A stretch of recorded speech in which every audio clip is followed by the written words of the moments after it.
Iko makala moja itwayo Angel Harut and Marut, City of Babylon, The Origin of Magic. Inasimulia asili ya uchawi kama ilivyoandikwa kwenye maandiko ya dini ya Kiislamu. Makala hiyo inasema kwamba uchawi ulishushwa duniani na Mungu mwenyewe aliyewatuma malaika wake wawili katika mji wa kale, mji wa Babylon huko Iraq ya sasa.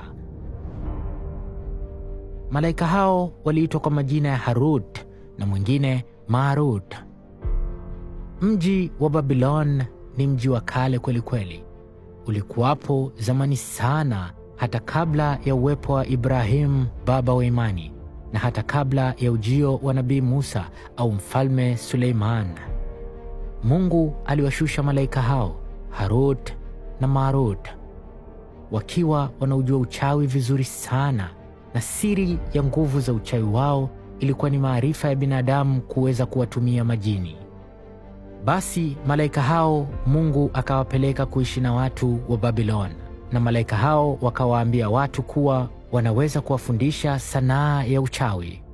Lakini mtu alipowafuata malaika hao ili afundishwe, basi wale malaika kwanza walimpa onyo kali kwa kumwambia, inna ma nahnu fitnatun fala takfun, hakika sisi ni mtihani kwenu toka kwa Mola wenu, kwa hivyo msije mkamkufuru Mungu kwa mtakavyojifunza kutoka kwetu.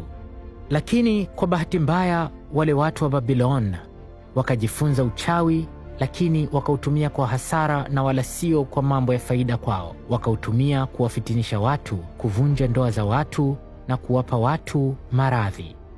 Lakini Mungu anasema hakika uchawi unamdhuru zaidi mchawi mwenyewe kuliko yule aliyerogwa, kwa maana mchawi hupoteza kabisa imani ya Mungu, na hiyo ni hasara kubwa kuliko ugonjwa aliorogewa mtu.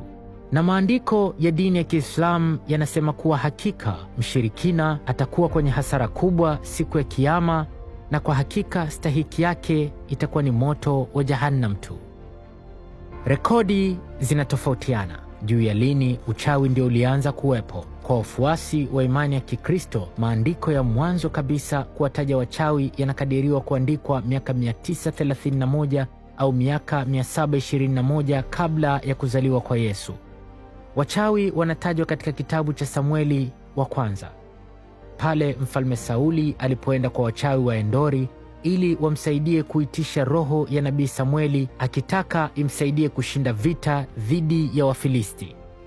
Kwa hivyo, kwa simulizi hizi mbili za dini ya Kiislamu na dini ya Kikristo, tunaweza kupata jibu kuwa uchawi ni sanaa iliyozaliwa kale. Wachawi kula nyama za watu, kuruka, kama unasikia wanachukua si mafuta ya watoto, sijui ndio ugeuza ungo, kufanya nini, ni vitu ambavyo wanavifanya katika jamii. Na mara nyingi huwezi kuwa mchawi, sawa? Unaambiwa siku zote ukitaka uwe mchawi lazima utoe cha kwako kwanza, unachokipenda. Mfano, una mtoto ambaye unajua huyu unampenda, sawa, wanakupa masharti magumu. Bwana, wewe unataka kidogo na wewe uwe konki kidogo usiku na hivi, tunamtaka yule.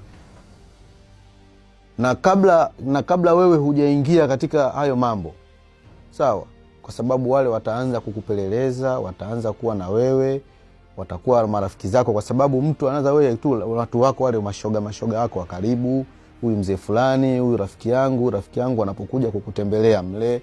Kwa hiyo wale ndio chanzo cha kutaka na wao wakuingize katika kile kikosi chao. Sasa wana mambo yao mawili. Watakutokea usiku, bana mzee fulani au bibi fulani, bana kuna 1 2 3, watakuja kama kwenye njozi kidogo. Alafu wanakuambia usiongee. Sawa? Utakuja mara kwanza, ya pili, kama mara 3. Sasa kama kuna wengine vile vitendo huwa hawavitaki kweli kweli, anakuja anaongea. Akishaongea ndio unakuta sasa wanachomfanya wanamtia labda upofu, au wanaweza kumtia mtu akapata stroke ya ajabu akaanza kuumwa. Sawa? Kwamba huyu ana siri nyingi, ataendelea kuziongea na kuziongea, kwa hiyo kabla hajaanza kututaja fulani na fulani wanakufanyia hivyo. Kwa hiyo wale wana miko yao, ukishaingia tu kwenye ile miko yao, uwe na mafanikio, usiwe na mafanikio, wewe kutoka inakuwa ni ngumu.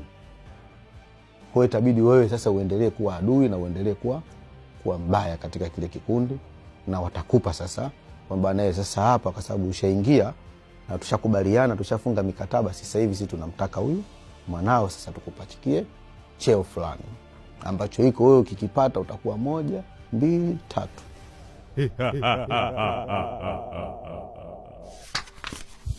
The Storybook. Duniani wamewahi kupita wachawi vyuma waliowahi kusumbua kwelikweli, lakini jina la mchawi maarufu zaidi duniani ni mwanamke mchawi Ursula.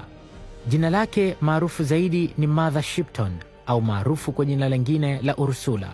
Mother Shipton au Ursula alikuwa ni mchawi aliyebobea kwenye kupiga ramli karne ya 16. Alizaliwa kutoka kwa mama na baba ambao walikuwa ni wachawi wa kutupwa pia. Mama yake Ursula alimzaa akiwa na umri wa miaka 15, na alikuwa maskini sana kiasi Ursula alilelewa katika mapango. Baadaye mama yake alifariki na Ursula akabaki peke yake. Tegemezi lake pekee kilichomlinda katika maisha yake ilikuwa ni nguvu za uchawi. Ursula alikuwa ni mwanamke mchawi mwenye sura ya kutisha.